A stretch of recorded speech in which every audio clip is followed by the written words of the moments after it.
Hello everyone, मैं उसे शुक्ला स्वागत करता हूं आप सबका आपके अपने channel UPSC insides by Sujeet में। अगर आपने चैनल को अभी तक सब्सक्राइब नहीं किया तो प्लीज चैनल को सब्सक्राइब कीजिए। अगर आपको वीडियो हेल्पफुल लगते हैं तो प्लीज इन्हें शेयर कीजिएगा। आपका चैनल को सब्सक्राइब करना मोटिवेट करता है कि हम इसी तरीके से आपके लिए क्वालिटी कंटेंट लाते रहे।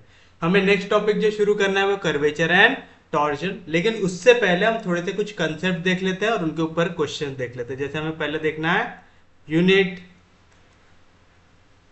Tangent, vector to a curve. अगर मुझे कोई एक कर्व दिया हुआ है, इस कर्व पे मैं कोई भी एक पॉइंट ले रहा हूं P जिसके कोऑर्डिनेट है एक्स वाई जेड, तो बताइए इसका पोजीशन वेक्टर मैं क्या लूंगा r। अगर पोजीशन वेक्टर है इसका तो मैं लिखूंगा r is equal to X I plus Y J plus Z K. लिखेंगे ऐसा, ये चीज आपको याद रखना। r की वैल्यू क्या होंगी, x I plus Y J plus Z के, आएगा ऐसा। फिर अगर मैं r को डिफ्रेंशिएट करता हूं एक बार तो मैं इसे लिखूंगा वेक्टर r के ऊपर डॉट, मतलब मैंने r को डिफ्रेंशिएट कर दिया एक बार। लिखेंगे तो इसका आंसर क्या आ जाएगा, x डॉट आई प्लस वाई डॉट जे प्लस जेड डॉट। याद रखेंगे, जैसे अगर मैं बोलूं कि यहाँ पे x y z तीनों के तीनों फंक्शन है पैरामीटर t के, तो हम क्या करेंगे, हम r को डिफरेंशिएट कर देंगे विद रिस्पेक्ट टू t। तो r के ऊपर डॉट, इसकी वैल्यू क्या आ जाएंगी, d upon D T of vector r आ जाएगा, मतलब dx upon D T I plus dy upon D T J plus dz upon D T के। अब ये चीज आपको याद रखना है, मैं जितने बार r के ऊपर डॉट डालूंगा मतलब वो उतने बार डिफरेंशिएट हो रहा है, क्योंकि आगे कर्वेचर टॉर्जन के टॉपिक में आपको r के ऊपर डबल डॉट ऐसी वैल्यूज भी दिखती है। तो आपको याद रखना है जितने बार मैं डॉट कर रहा हूं उतने बार क्या करूंगा, इसे डिफरेंशिएट करूंगा। मुझे x y z हमेशा किसी ना किसी का क्या दिया रहेगा, फंक्शन दिया रहेगा। तो आपको मालूम, अगर r ये एक वैल्यू है, मुझे टेंजेंट चाहिए, ठीक है, क्या चाहिए मुझे, टेंजेंट चाहिए। तो मुझे पता है मैं टेंजेंट के लिए क्या वैल्यू निकालता हूं, D R upon D T निकालता हूं। तो D R upon D T को मैंने कहा से रिप्रेजेंट किया हूं, वेक्टर आर के ऊपर एक बार डॉट से। याद रखने, तो जब भी आपको टेंजेंट पे जाना है तो आप क्या करेंगे, D R by D T की वैल्यू निकालेंगे, कोई दिक्कत नहीं आता। फिर एक और चीज आपको यहां पे आनी चाहिए, आर्क लेंथ। आर्क लेंथ का एक फॉर्मूला याद रखिएगा कि एस की वैल्यू होती है इंटीग्रल टी नॉट से लेके T magnitude of r dot into d T. यानी जो आपका ये टेंजेंट के अलोंग जो भी वेक्टर आता है D are upon D T, यानी आर के ऊपर डॉट, ये क्या है, वेक्टर अलोंग द टेंजेंट आता है। तो जब भी आप इस वेक्टर का मैग्नीट्यूड लेते हैं और उसको इंटीग्रेट कर देते हैं with respect to T, initial value से फाइनल वैल्यू के लिए, तो आपको काय की वैल्यू मिलती है, आर्क लेंथ की। ये सब फॉर्मूले आपको याद रखना है ताकि आप जब क्वेश्चन सॉल्व करें तो आप उसके आंसर आराम से निकाल सके। और जो चीज आपको याद रखना है वो है द इक्वेशन ऑफ टेंजेंट। अभी आपको जब हम थ्योरी लिख रहे हैं तो चीजें हार्ड लग सकती है, जब हम क्वेश्चन में आएंगे आपको समझ में आ जाएगा कि चीजें बहुत ज्यादा आसान है। तो प्लीज टेंशन मत लीजिएगा। अभी tangent line to a curve at a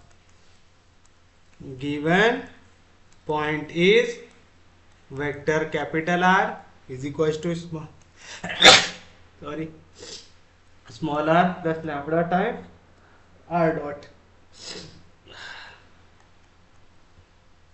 where r be the position vector of P and capital R be the position vector of point Q। हमारा डायग्राम कुछ इस तरीके का बनेगा। ये हो गया वेक्टर R जो है P के लिए, यहां से जाएंगे हमारी टेंजेंट, टेंजेंट पे पॉइंट होगा Q, Q के लिए हमने जो बनाया वो रहेगा हमारे लिए वेक्टर R। याद रखेगा। तो क्या याद रखना आपको, इक्वेशन ऑफ टेंजेंट क्या रहता है, vector R is equal to small R plus lambda times vector R dot, याद रखेंगे। और लास्ट जो आपको फॉर्मूला याद रखना है वो है the equation of tangent line in Cartesian form is vector r minus small r upon r dot is equals to lambda, that is x minus x upon x dot is equals to y minus y upon y dot is equals to z minus z upon z dot is equals to lambda, जहाँ पे lambda क्या होता है, lambda होता है एक scalar, याद रखेगा पक्के में। तो आपको क्या क्या याद रखना है कि पहली चीज, अगर मुझे आर दिया हुआ है एक पॉइंट हमारे गिवन कर्व पे दिया हुआ है, तो इसकी वैल्यू ले लो x I plus Y J plus Z के, मैं इसी को ऐसा रिप्रेजेंट कर सकता हूँ, ठीक है, एक्स वाई जेड कर सकता हूँ। उसके बाद अगर मुझे निकालना है वेक्टर अलोंग टेंजेंट, तो मैं उसको कैसे डिनोट करूंगा, आर के ऊपर डॉट करके, मतलब मैं डी आर को डिफ्रेंशिएट कर दूंगा विथ रिस्पेक्ट टू टी, मिलेगा। तो मुझे इसके कोऑर्डिनेट मिलेंगे एक्स डॉट आई प्लस वाई डॉट जे प्लस जेड डॉट के, मैं इसी को चाहूँ तो ऐसा डिनोट कर सकता हूँ X dot Y dot Z dot रहेगा। तो एक आई की वैल्यू हो गई टेंजेंट के वेक्टर की, हो गई, किसी को कोई दिक्कत नहीं। अगर मुझे यूनिट टेंजेंट वेक्टर निकालना है, ठीक है, टेंजेंट वेक्टर यूनिट वाली वैल्यू, तो मैं क्या करूंगा, ये जो टेंजेंट वेक्टर है इसको डिवाइड कर दूंगा इसके मैग्नीट्यूड से, तो मुझे क्या मिल जाएगा, unit tangent vector. Unit vector कैसे निकालते, जो भी वेक्टर चाहिए उसको उसके मैग्नीट्यूड से डिवाइड कर दो तो मिल जाएगा यूनिट टेंजेंट वेक्टर। क्या हमें टेंजेंट वेक्टर चाहिए था तो हमने टेंजेंट वाले वेक्टर को उसके मैग्नीट्यूड से डिवाइड कर दिया। उसके बाद अगर आपको इक्वेशन निकालना है किसी भी टेंजेंट की, तो वो क्या होता है, R is equal to R plus lambda R dot, जहां पे लैम्बडा क्या होता है, एक स्केलर। और अगर मुझे यही कार्टेशियन फॉर्म में लिखना है तो मैं क्या लिखूंगा, x minus x upon x dash is equal to Y minus Y upon Y dot is equal to Z minus Z, एक कैपिटल एक स्मॉल है, capital Z minus small z upon z dot is equal to lambda, याद रखेंगे पक्के में। तो ये कौन सा फॉर्म आ गया आपके पास, कार्टेशियन फॉर्म, जहां पे x dot y dot z dot काय के कोऑर्डिनेट है, ये हमारे कोऑर्डिनेट है टेंजेंट वेक्टर के, तो इसी को हम बोलते हैं डायरेक्शन रेशियोज। याद है ना, ये चीज आप लोगों ने इधर पढ़े होंगे आपके 12th क्लास में कि x minus x one upon A one equal to Y minus Y one upon B one is equal to Z minus Z one upon C one. तो जो डिवीजन में वैल्यू आते हैं ये क्या होता है, हमारे डायरेक्शन रेशियो होते हैं, याद रहेगा पक्के में। अब देखिए फॉर्मूला लिखते वक्त इतना ज्यादा हार्ड लग रहा था, बट कंसेप्ट इतना ज्यादा हार्ड है क्या नहीं। जैसे अगर मैं आपको क्वेश्चन दूं कि find the unit tangent to a circular helix r is equals to a cos t a sin t b t where a is greater than 0 and write down the equation of tangent at any point, also find the length of one complete, also find the length of one complete turn of a helix. देखिए क्या कह रहा है आपसे, find the unit tangent to circular helix. जहां पे आपको ये दिया हुआ है उसका वेक्टर, याद रखिएगा यहाँ पे आपको दो तरीके से दे सकता है, आर की वैल्यू ऐसा भी दे सकता है ए cos T I plus A sine T J plus B T k, या तो इसी को ऐसा लिख सकता है ए cos t a sine t b t, दोनों का मतलब सेम है। आपको क्या दिया हुआ है, वेक्टर, यानी पहली वैल्यू आई के साथ, दूसरी वैल्यू जे के साथ, तीसरी वैल्यू के साथ। तो आप चाहो तो इसे ऐसा लिख सकते हो या तो ऐसा लिख सकते हो, दोनों का मतलब क्या होता है, सेम होता है। याद रहेगा पक्के में। तो सबसे पहली चीज आपको क्या निकालना है, यहाँ पे यूनिट टेंजेंट निकालना है।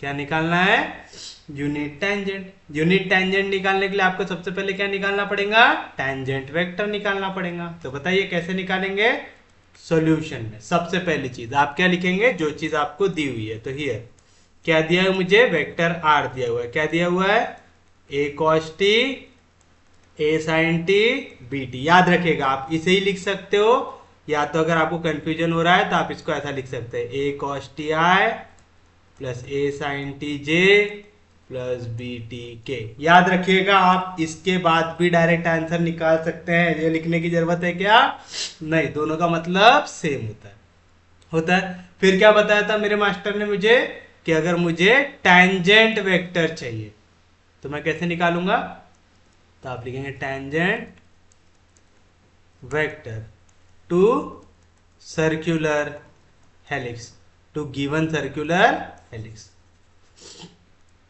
Tangent vector to given circular helix. बताइए क्या आएंगी वैल्यू, हम आर के ऊपर लगा देंगे डॉट, मतलब मुझे क्या करना है, मुझे आर को डिफ्रेंशिएट करना है एक bar with respect to T.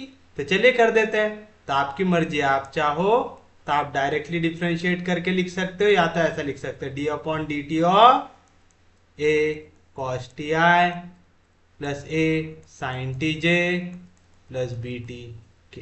तो चलिए बताइए क्या मिलेगा, ए कांस्टेंट है डेरिवेटिव के बाहर, कॉस का derivative minus sine T I, A constant है डेरिवेटिव के बाहर, साइन का डेरिवेटिव कॉस टी जे प्लस बी कांस्टेंट है डेरिवेटिव के बाहर, टी का derivative with respect to T 1, तो आ गया के।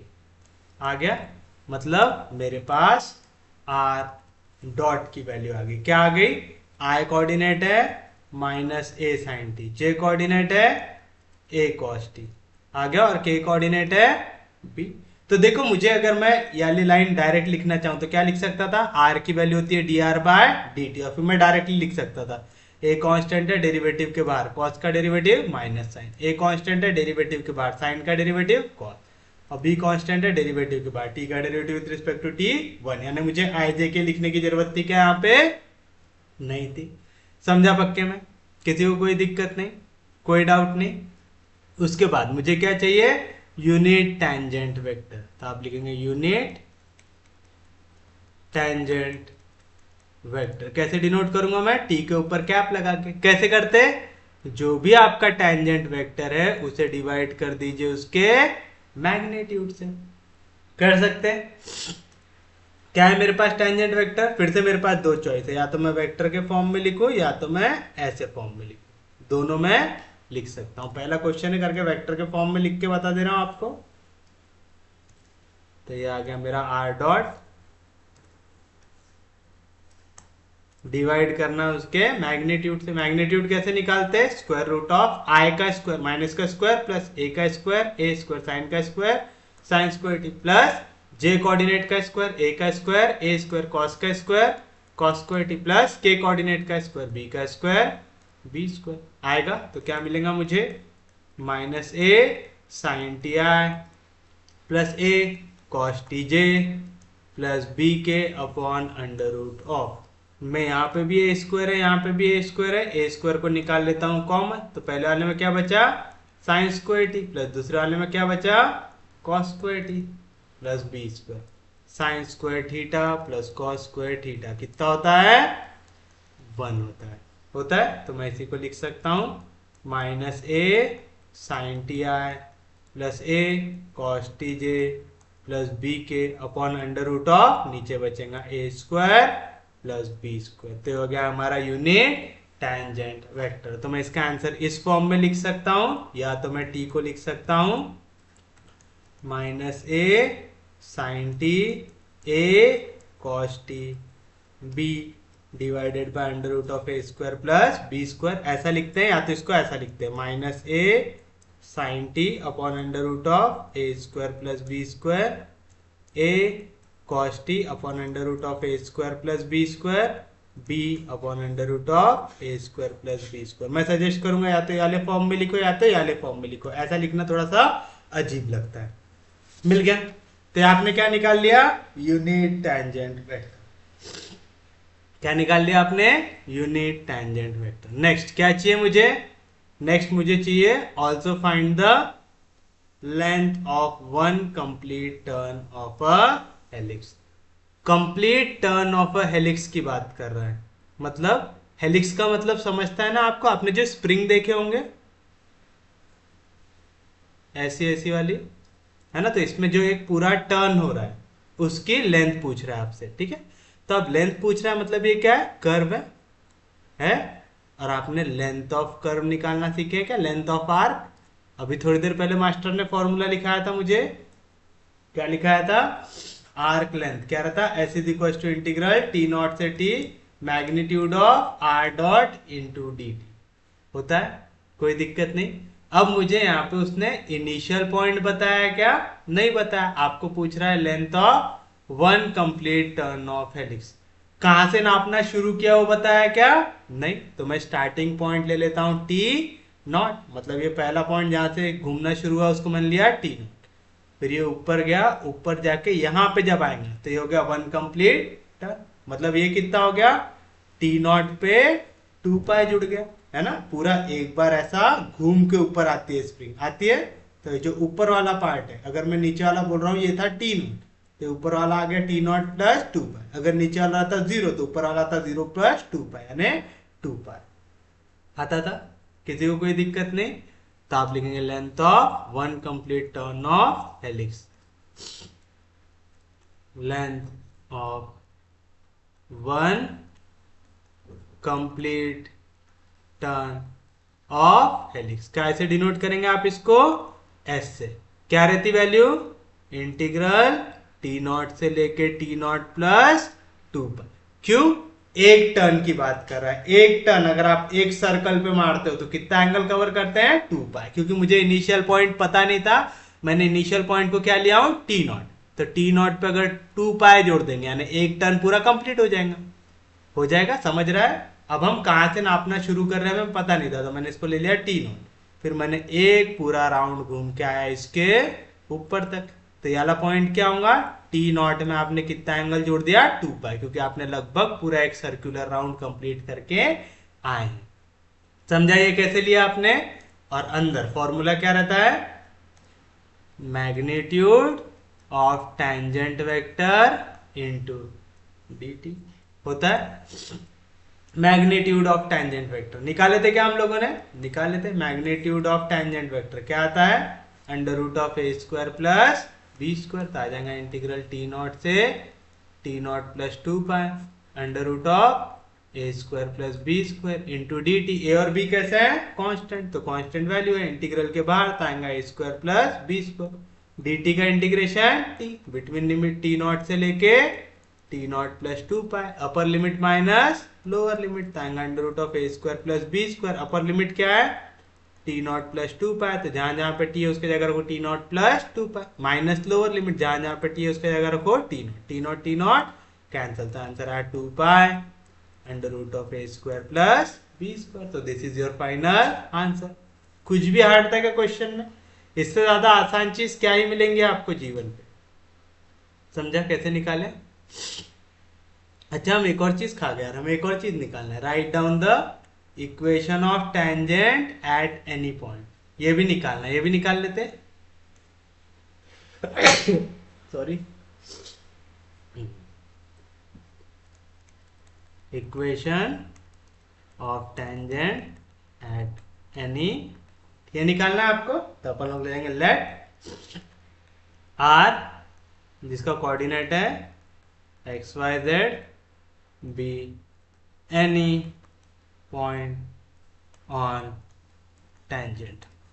ले लिया आपने, तो आप लिखेंगे therefore the equation of tangent is, क्या लिखे थे हमने, R is equal to R plus lambda R dot, where lambda is a scalar.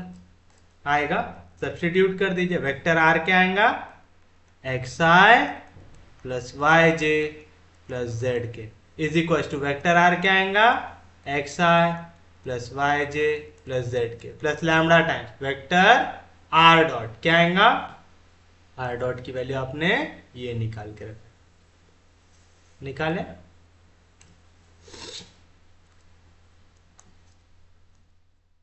Lambda times R dot.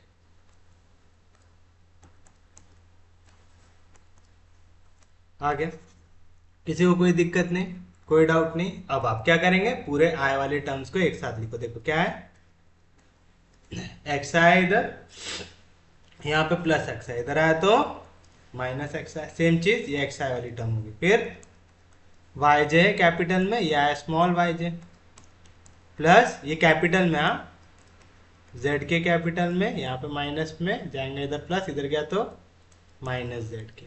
आ गया, इज इक्वल टू यहाँ पे क्या आएगा, minus lambda A sine T I plus lambda A cos T J plus lambda B के।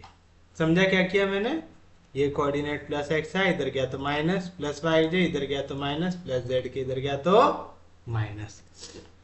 अब दोनों side का I coordinate equal रहेगा आई कोऑर्डिनेट से।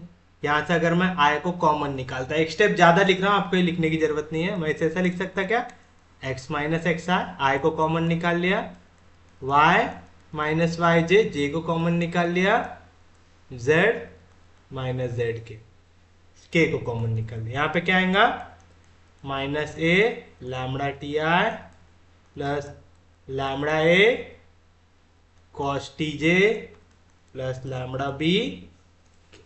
बताइए, दो वेक्टर इक्वल दिख रहा है आपको, तो आई कोऑर्डिनेट इक्वल रहेगा आई कोऑर्डिनेट से रहेगा, तो मैं क्या कह सकता हूं, x माइनस एक्स इक्वल रहेगा माइनस ए लैम्बडा टी से रहेगा। Second, y minus Y equal रहेगा लैम्बडा ए कॉस टी से, और last z minus Z equal रहेगा लैम्बडा बी से।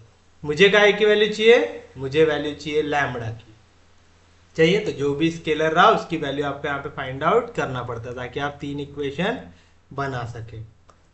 तो बताइए क्या मिलेगा यहाँ से, पहले तो x माइनस एक्स जैसा था वैसा, सिर्फ मेरे को यहाँ पे चाहिए लैम्बडा, तो माइनस ए साइन टी मल्टीप्लीकेशन में इधर गया तो डिवीजन में, सेम चीज यहाँ पे y माइनस वाई, यहाँ पे ए कॉस टी मल्टीप्लीकेशन में इधर गया तो डिवीजन में, और last z minus Z upon B इधर मल्टीप्लीकेशन में इधर गया तो डिवीजन में। सब वैल्यू का ऐसे इक्वल है लैम्बडा से, तो मैं ऐसा कह सकता हूं क्या कि सबका राइट हैंड साइड सेम है, तो लेफ्ट हैंड साइड भी सेम होगा, तो मैं कह सकता हूं x minus x upon A sine T, ये इक्वल है y minus Y upon A cos T से, जो इक्वल है z minus Z upon B से, और इसकी वैल्यू आ गई lambda, which is the required equation of tangent.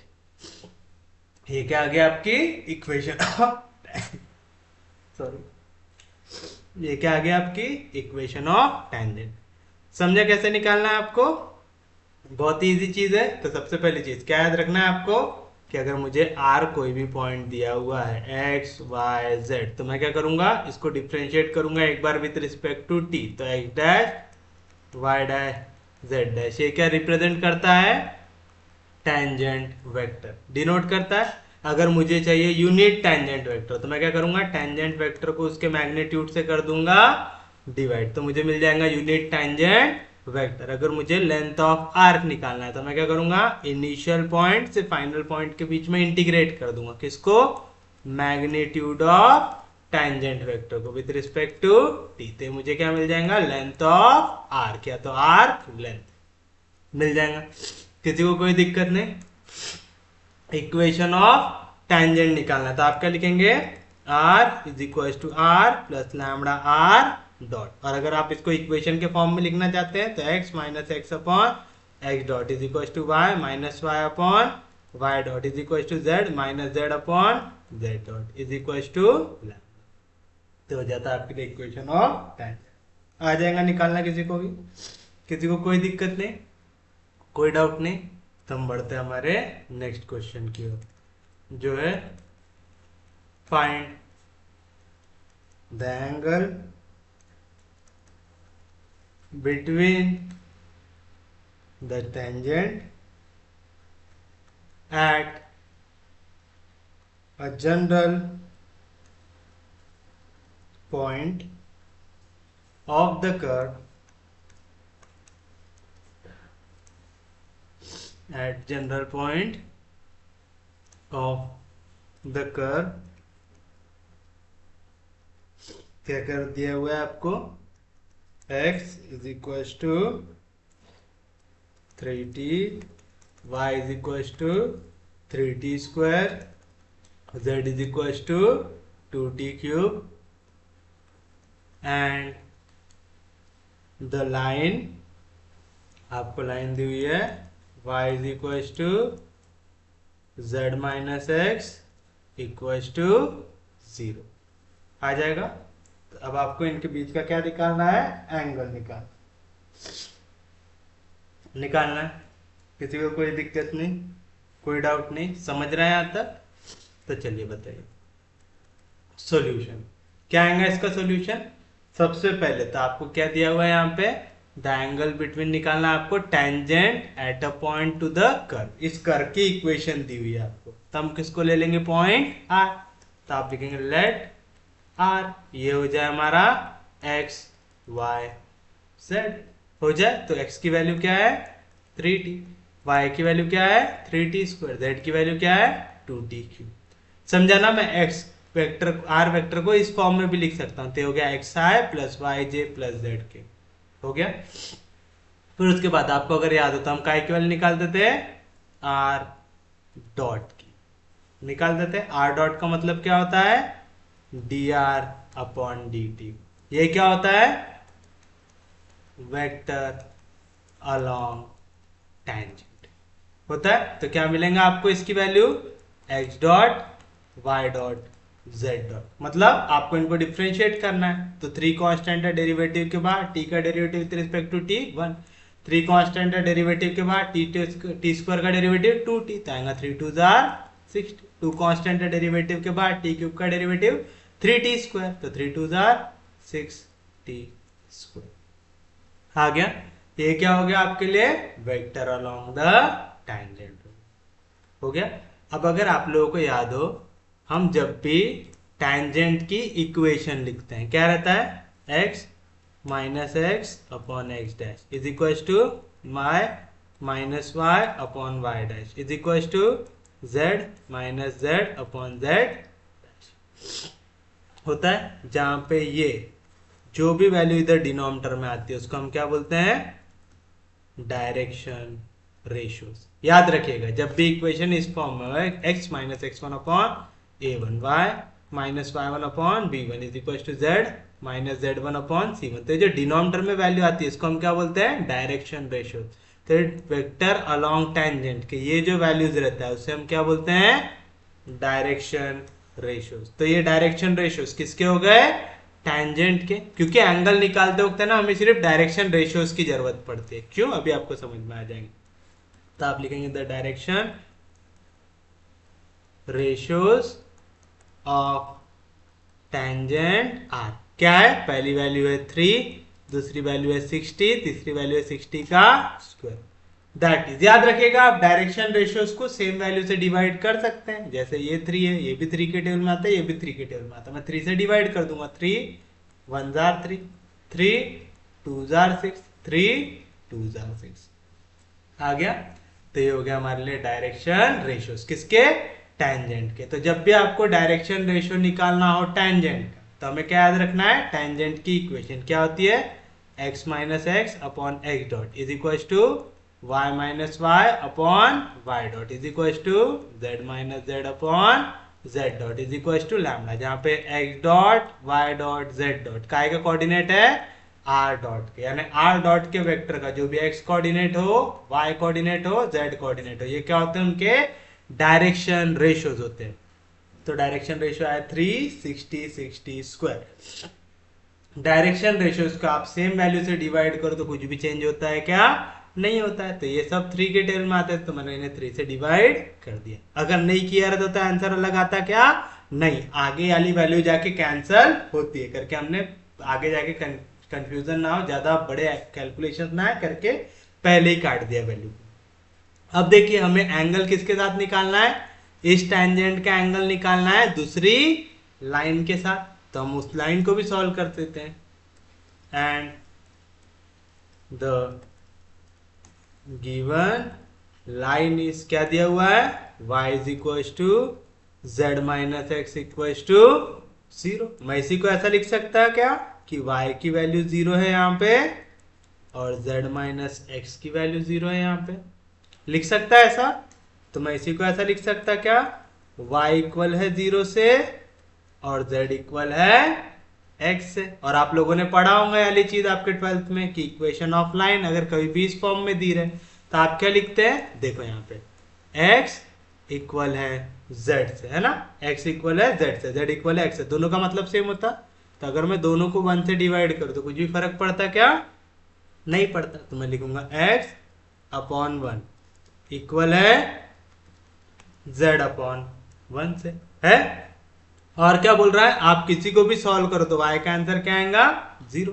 तो मैं इसे लिख दूंगा y अपॉन 0। देखो अगर मैं दोनों को पहले रेशियो लूं तो x upon 1 is equal to y upon 0, यहाँ पे 0 डिवीजन में इधर क्या मल्टीप्लीकेशन, तो y की वैल्यू क्या है 0। सेकंड वाला लो, y upon 0 is equal to z upon 1, यहाँ पे 0 डिवीजन में इधर क्या मल्टीप्लीकेशन, तो y की वैल्यू क्या आ जाएंगी 0। तो जब भी इस टाइप की इक्वेशन हो ना तो आपको इसको लाइन के फॉर्म में कन्वर्ट करना आना चाहिए। अब देखो ये इस फॉर्म में आ गया, x minus x1 upon a1 is equal to y minus y1 upon b1 is equal to z minus z1 upon c1।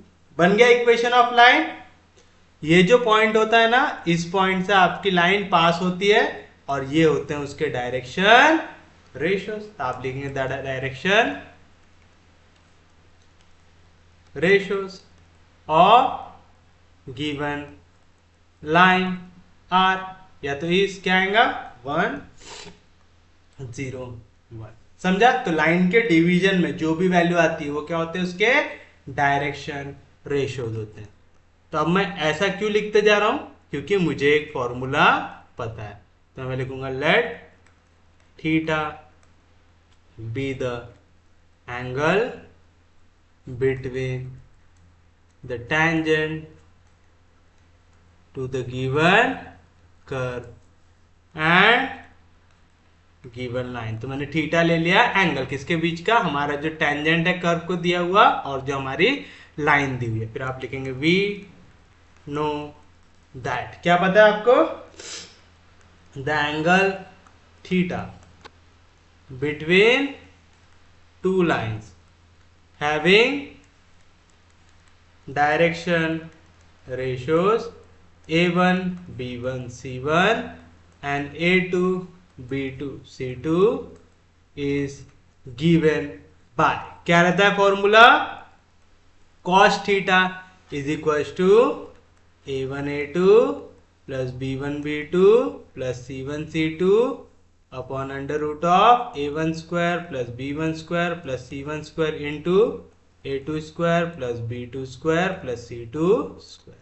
ये आप लोग जब इक्वेशन ऑफ लाइंस वगैरह पढ़ेंगे वहां पे और डिटेल में पढ़ने वाले हैं, बट अभी को आप पहला फॉर्मूला कर लेना है याद। क्या याद करना है, अगर थीटा एंगल दिया हुआ है दो लाइन के बीच का जिनका डायरेक्शन रेशियो है a1 b1 c1 and a2 b2 c2, तो क्या आता A1 मल्टीप्लाई होगा A2 से प्लस B1 मल्टीप्लाई होगा B2 से प्लस C1 मल्टीप्लाई होगा C2 से और पूरी वैल्यू डिवाइड होंगी under root of A1 square plus B1 square plus C1 square into under root of A2 square plus B2 square plus C2 square होंगे। असल में हम यहाँ पे मॉड की वैल्यू लेते हैं ताकि हमें कौन सा एंगल मिले, हमेशा एक्यूट एंगल मिले। तो मैं यहाँ पे डाल देता हूँ आ गया, क्योंकि दो लाइन अगर इंटरसेक्ट हो रही है, सपोज कि दो लाइन इस तरीके से इंटरसेक्ट हो रही है, तो हम ये वाला एंगल निकालते हैं थीटा, जो एक्यूट एंगल रहता है। क्योंकि दो एंगल होते हैं ना, एक ये बड़ा वाला एंगल और एक छोटा वाला एंगल, हम हमेशा कौन सा वाला एंगल निकालते हैं, छोटा वाला एंगल करके हम यहाँ पे का एक्यू साइन डाल देते हैं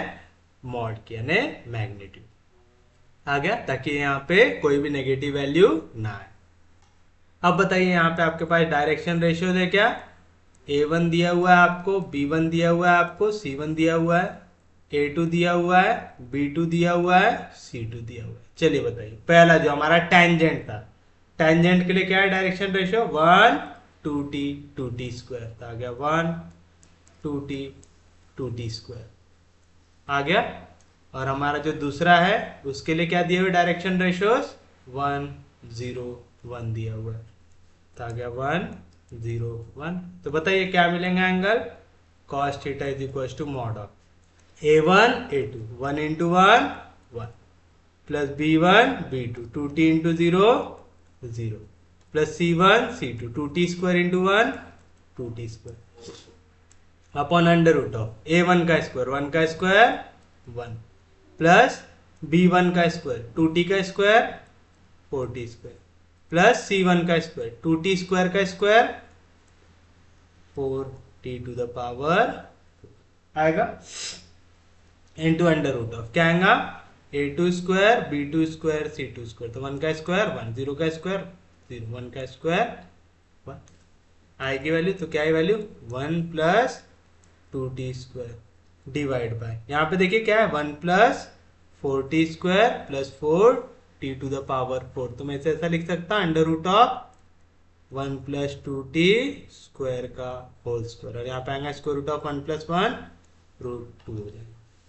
होगा कैसे लिखे समझाना इसको, जिनको नहीं समझा वो देखिए, मैंने under root of 1 plus 4t square plus 4t के पावर 4 को ऐसा लिखा 1 प्लस मैं 4t स्क्वायर को क्या लिख सकता हूँ 2 इंटू 2t स्क्वायर प्लस मैं इसे लिख सकता हूँ 2t स्क्वायर का होल स्क्वायर आया a square plus twice of ab plus b square का आएगा फॉर्मूला a प्लस b के होल स्क्वायर यानी 1 प्लस 2t के होल स्क्वायर का स्क्वायर और स्क्वायर रूट कैंसल, तो आ जाएगा mod of 1 plus 2t square upon square square root कटा तो बचेगा 1 plus 2t square into root 2 1 plus 2t square 1 plus 2t square cancel, तो आ जाएगा mod of 1 upon root 2 positive value तो आंसर आ गया 1 अपॉन रूट 2 आया।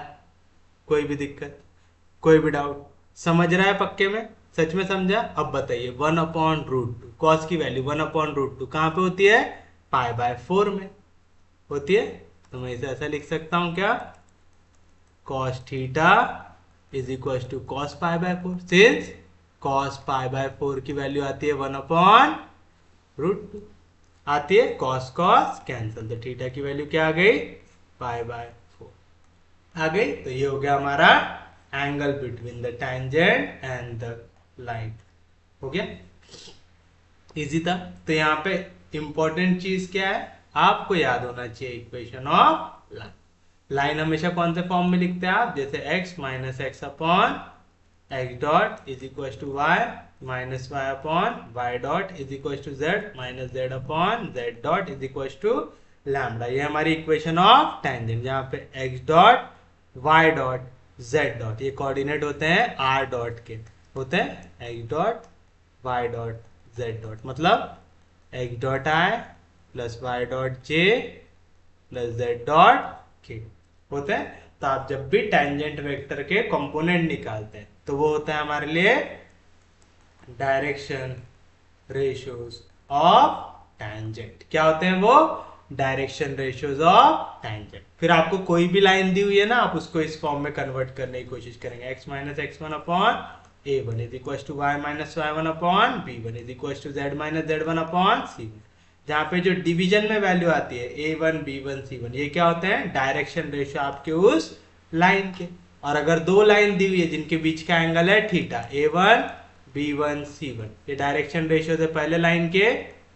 A2 B2 C2, ये डायरेक्शन रेशियो है दूसरे लाइन के।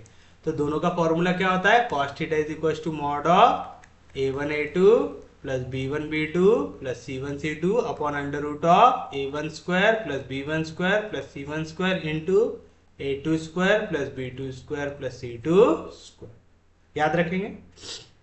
अगर आपको इतनी चीजें याद है तो आप इस टाइप का कोई भी क्वेश्चन अटेम्प्ट कर सकते हैं आराम से, इसमें कोई भी दिक्कत की बात आएंगी क्या आपको? नहीं। चलिए देखते हैं एक और क्वेश्चन, आपको समझा है कि नहीं समझा है ये चेक करने के लिए। Curve in space is defined by the vector equation r is equals to t square I plus 2tj minus t cube k,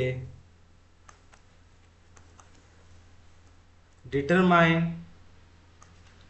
the angle between the tangent to this curve at the points t equals to 1 and t equals to -1। अब देखिए आपको क्या दिया हुआ है, आपको एक curve दिया हुआ है, बोल रहा है इस कर्व के दो टैंजेंट है, एक t इक्वल्स टू 1 पे, एक t इक्वल्स टू -1 पे, और आपको निकालना है इनके बीच का एंगल निकालना है। तो चलिए इसको कैसे निकालेंगे, सॉल्यूशन में सबसे पहले आप लिखेंगे हियर क्या दिया हुआ है आप लोगों को, वेक्टर r दिया हुआ है। क्या है r की value, t square I plus 2tj minus t cube के। तो मैं अगर इसे पॉइंट के फॉर्म में लिखना चाहूं तो x coordinate t square, y coordinate 2t, z coordinate minus t cube. आ गया। फिर उसके बाद मुझे क्या निकालना पड़ता है इसके लिए, टैंजेंट वेक्टर निकालना पड़ता है। तब आप निकालेंगे टैंजेंट वेक्टर। क्या रहता है टैंजेंट वेक्टर आपका, r डॉट, जिसकी वैल्यू होती है dr अपॉन dt होती है। तो चलिए अब r को डिफरेंशिएट कर दो विथ रिस्पेक्ट टू t। तो t स्क्वायर का डेरिवेटिव 2t, 2t का डेरिवेटिव 2, माइनस साइन जैसा था वैसा, t क्यूब का डेरिवेटिव 3t स्क्वायर। अब हमें यहाँ पे दो पॉइंट पे टैंजेंट दिया हुआ है। पहला पॉइंट है पहला पॉइंट है t इक्वल्स टू 1 पे। तो आप r की वैल्यू निकालेंगे एट t इक्वल्स टू 1। तो बताइए क्या आएगा, जहां जहां पे t उसके जगह 1 डालो, 2 1 जार 2 जैसा था वैसा, 1 का स्क्वायर 1, 3 1 जार 3, लेकिन कौन सा साइन है, माइनस। हो गया। तो ये हो गया आपके लिए डायरेक्शन रेशियोज। हो गया, याद है ना, r डॉट की जो भी वैल्यू है वो क्या होता है, डायरेक्शन रेशियोज। तो आप लिखेंगे therefore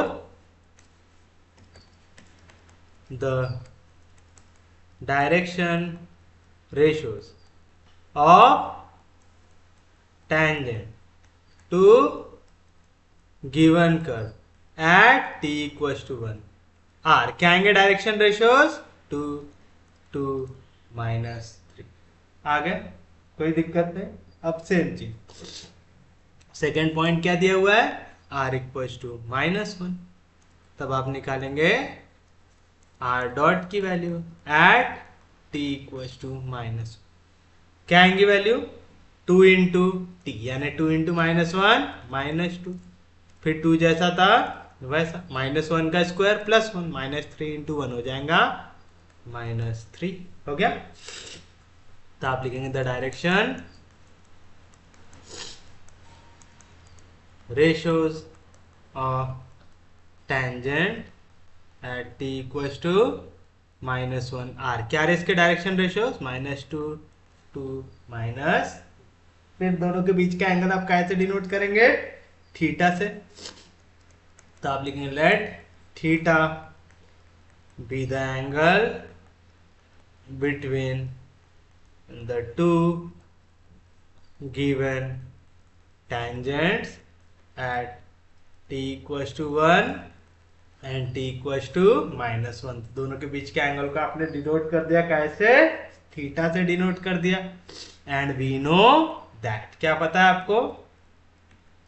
we know that the angle theta between two lines having the angle theta between two lines having direction ratios a1 b1 c1 and a2 b2 c2 is given by, क्या है formula? cos theta is equals to mod of a1 a2 plus b1 b2 plus c1 c2 upon under root of a1 square plus b1 square plus c1 square into under root of a2 square plus b2 square plus c2 square आ जाएगा। Here आपके पास value है a1 a2 b1 b2 c1 c2 की। बताओ, ये तो value आपके पास हो गई a2 b2 c2 के, -2 2 -3, और a1 a2 a3 की वैल्यू हो गई 2 2 -3 2 2 -3।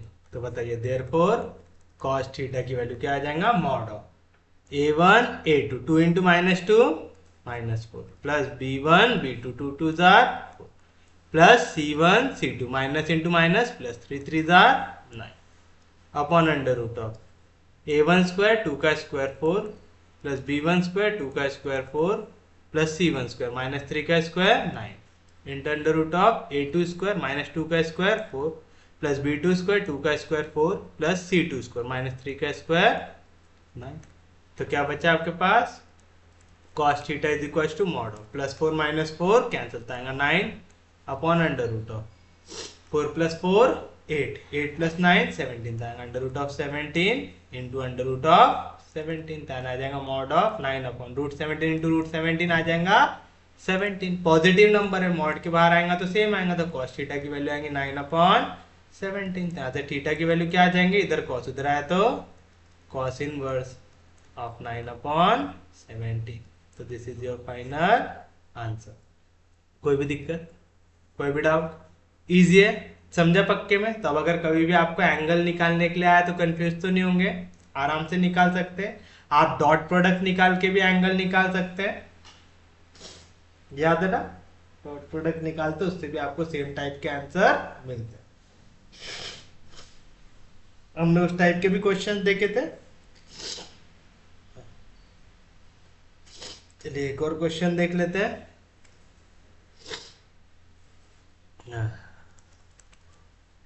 The parametric equation of circular helix is r is equals to a cos ti plus a sin tj plus ctk, where a and C are constant and T is parameter. Find unit tangent vector T at the point T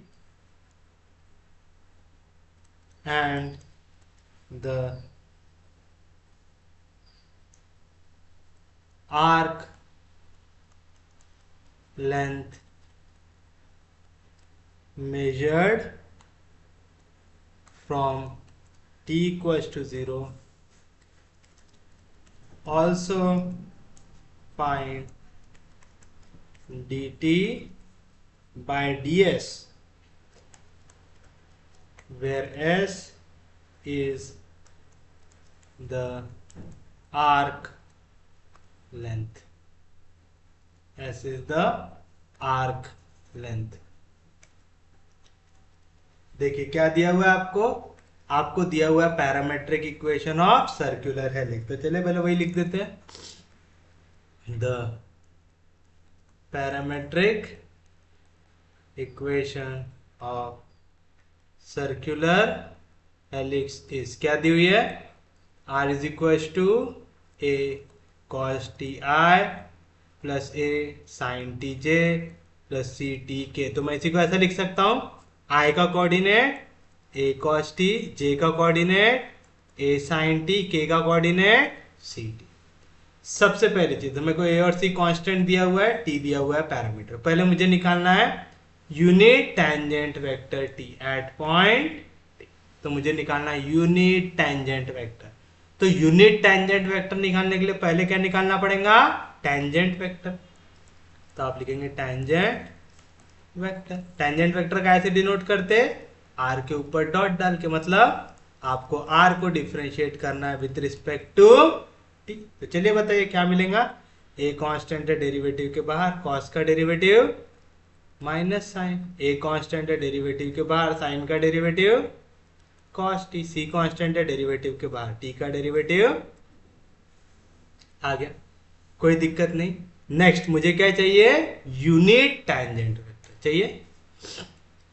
तो आप लिखेंगे unit tangent vector, जिसको हम denote करेंगे T cap से। कैसे निकालते, tangent vector को डिवाइड कर दो उसके मैग्नीट्यूड से। क्या है टेंजेंट वेक्टर, माइनस ए साइन टी, ए कॉस टी और सी। इसे आपको क्या कर देना है, डिवाइड कर देना है, किससे, उसके मैग्नीट्यूड से। मैग्नीट्यूड कैसे निकालते हैं, एक्स कोऑर्डिनेट का स्क्वायर, माइनस का स्क्वायर प्लस ए का स्क्वायर ए स्क्वायर, साइन का square sine square, plus Y coordinate का स्क्वायर, ए का स्क्वायर ए स्क्वायर, कॉस का square cos square, plus Z coordinate का स्क्वायर। तो आ जाएगा सी का स्क्वायर। तो क्या है वैल्यू, माइनस ए साइन टी, ए कॉस टी सी, और ये पूरा का पूरा डिवाइड हो जाएगा कैसे, यहाँ से ए स्क्वायर निकाल लो कॉमन, तो ए स्क्वायर हो गया कॉमन, तो अंदर क्या बचा, sine square T plus cos square t आएगा। Sine square theta plus cos square theta क्या होता है, 1। आ जाएगा minus A sine T, A cos t c divide by under root of A square plus B square. आप इसे इस form में लिखो, या तो आप यूनिट टेंजेंट वेक्टर को डिनोट कर सकते हैं कुछ इस तरीके से, minus A sine T upon under root of A square plus B square, A cos T upon under root of A square plus B square, comma c divide by under root of A square plus B square. तो unit tangent vector निकालने में तो किसी को कोई दिक्कत नहीं होगी। टेंजेंट वेक्टर को डिवाइड कर दो उसके मैग्नीट्यूड के साथ, कर दिए तो आपको मिल गया यूनिट टेंजेंट। नेक्स्ट आपको निकालना है find the arc length measured from t equal to 0। अब आपको निकालना है आर्क लेंथ, जिसकी शुरुआत कहां से करना है, t इक्वल टू 0 पे, और खत्म कहां पे करना है, आपको निकालना है पॉइंट t पे निकालना है। तब आप निकालेंगे आर्क लेंथ, जिसे मैं डिनोट करूंगा s से। इनिशियल पॉइंट क्या दिया हुआ है, 0, फाइनल पॉइंट क्या दिया हुआ है, 2। कैसे निकालते, आप मैग्नीट्यूड ऑफ टेंजेंट वेक्टर को इंटीग्रेट करते हैं विद रिस्पेक्ट टू t, तो आएगा इंटीग्रेशन 0 से लेके t, magnitude of tangent vector. अभी आपने निकाला क्या आता है, under root of A square plus B square. कहां से आ गया, सी स्क्वायर था ना, यहाँ पे बी है कि सी है, क्वेश्चन में सी है, यहाँ पे आ जाएगा ए स्क्वायर प्लस सी स्क्वायर। मैंने गलती से बी लिख दिया है, ए स्क्वायर प्लस सी स्क्वायर आएगा, कोई दिक्कत नहीं। तो मैग्नीट्यूड की वैल्यू नीचे क्या है, under root of A square plus c square आए, तो यहाँ पे आ जाएगा under root of A square plus c square into d t under root of A square plus c square constant है इंटीग्रेशन के बाद डी टी का इंटीग्रेशन टी बिटवीन लिमिट 0 से लेके t upper limit minus lower limit पहले जहां जहां पे टी है उसके जगह टी माइनस जहां जहां पे टी है उसके जगह 0 तो क्या है वैल्यू एस की वैल्यू आ गई आपके पास under root of A square plus c square into t. आगे कोई दिक्कत नहीं कोई डाउट नहीं। एक और चीज निकालने को पूछा है आपसे। अब आपने आर्क लेंथ भी निकाल लिया arc length measured from t equal to 0 निकाल लिया आर्क लेंथ की वैल्यू क्या आ रही s is equal to under root of A square plus c square into आ गया। नेक्स्ट क्या निकालना है आपको निकालना है d t upon d s की वैल्यू जहां पे टी वेक्टर यानी आपको यूनिट वेक्टर को डिफरेंशिएट करना है विद रिस्पेक्ट टू एस करना है। तो चलिए पहले हम डी टी बाय एस की वैल्यू निकाल लेते हैं। तो आप लिख सकते हैं देयरफॉर टी की वैल्यू में लिख सकता हूं यहाँ पे s upon under root of A square plus c square इसे आप कर देंगे डिफरेंशिएट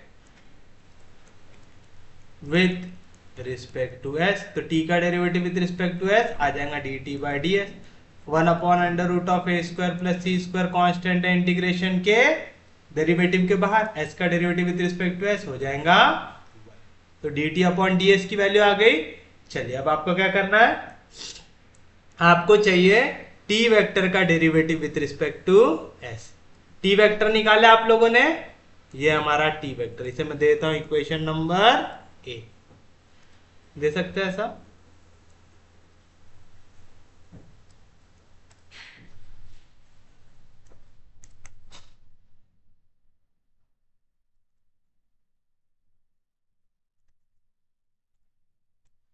हाँ ऐसा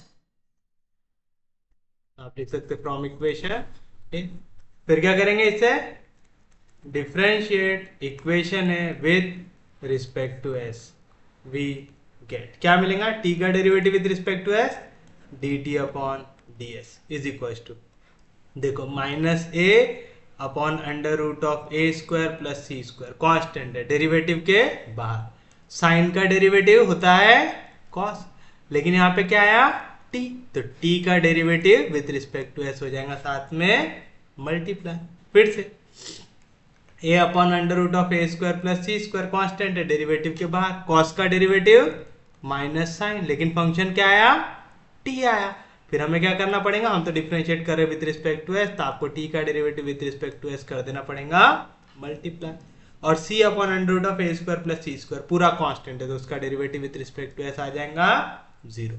क्यों ऐसा लिख रहे समझ रहे हैं ना क्योंकि s क्या है फंक्शन ऑफ t है t क्या है फंक्शन ऑफ s है तो आप दोनों में से किसी के भी रिस्पेक्ट में डिफरेंशिएट करोगे तो दूसरा डिफरेंशिएट होगा।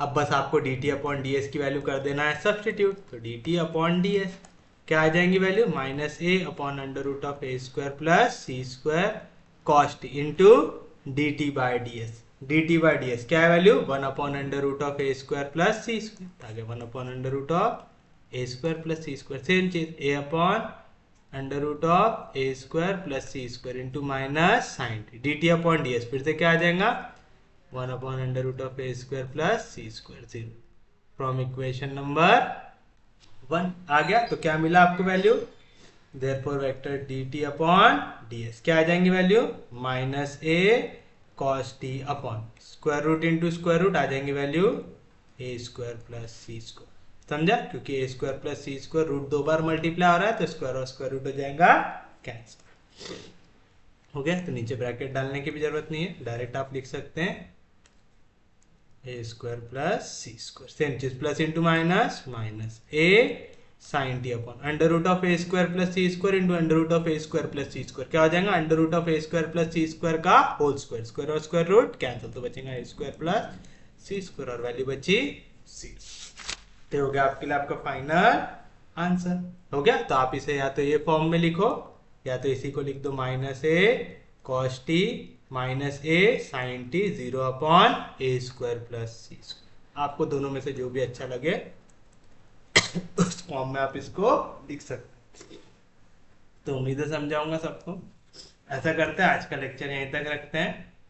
उम्मीद है आपको समझ में आ रहा होगा। कल हमें और थोड़ा सा इंपॉर्टेंट टॉपिक्स पढ़ना है तो प्लीज इतना टॉपिक रिवाइज करके आइएगा। तो उम्मीद है आपको आज का लेक्चर समझ में आया होगा। अगर आपको लेक्चर समझ में आ रहे, यूजफुल लग रहे तो प्लीज चैनल को सब्सक्राइब कीजिए, वीडियो को शेयर करते जाइए। सबसे इंपॉर्टेंट चीज, पढ़ते रहिए, रिवाइज करते रहिए। हम लोग मिलेंगे कल, तब तक के लिए take care, have a nice day.